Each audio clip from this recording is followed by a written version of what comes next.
உதவி செய்த எலி. ஒரு அடர்ந்த காடு. அந்த காட்டில் எல்லா விலங்குகளுக்கும் அரசனாக ஒரு பெரிய சிங்கம் வாழ்ந்து வந்தது. அது மிகவும் வலிமையானது, தைரியமானது.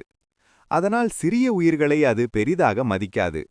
ஒரு நாள் சிங்கம் ஒரு பெரிய மரத்தின் கீழ் ஓய்வெடுக்க படுத்தது.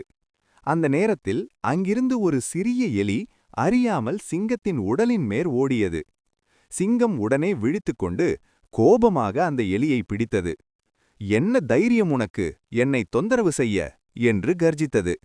பயந்து நடுங்கிய எலி, அரசே, தயவு செய்து என்னை விட்டுவிடுங்கள், ஒரு நாள் நான் உங்களுக்கு உதவி செய்யும் நிலை வரும் என்று பணிவுடன் கேட்டது. சிங்கம் சிரித்தது. நீ என்னை எப்படி உதவி செய்ய முடியும் என்று கேலி செய்தது. ஆனால் மனதில் சிறிது கருணை தோன்றியதால் அந்த எலியை விடுவித்தது. சில நாட்கள் கழித்து அதே சிங்கம் காடில் நடந்து சென்றபோது வேட்டைக்காரர்கள் வைத்த வலையில் சிக்கியது. எவ்வளவு முயன்றும் சிங்கம் வெளியே வர முடியவில்லை. அது பெரிதாக கர்ஜித்தது. அந்த சத்தத்தை கேட்ட சிறிய எலி அங்கே ஓடி வந்தது.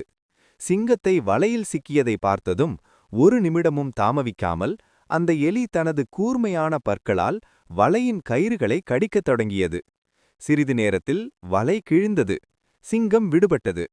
சிங்கம் மகிழ்ச்சியோடும் நன்றியோடும், இன்றுதான் உணர்கிறேன், சிறியவன் என்று நினைத்து உன்னை இகழ்ந்தேன், ஆனால் நீதான் என் உயிரை காப்பாற்றினாய் என்றது. அந்த நாளிலிருந்து சிங்கம் சிறிய உயிர்களையும் மதிக்கத் தொடங்கியது.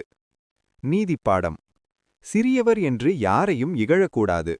சிறிய உதவியும் ஒரு நாள் பெரிய பலனாக மாறும்.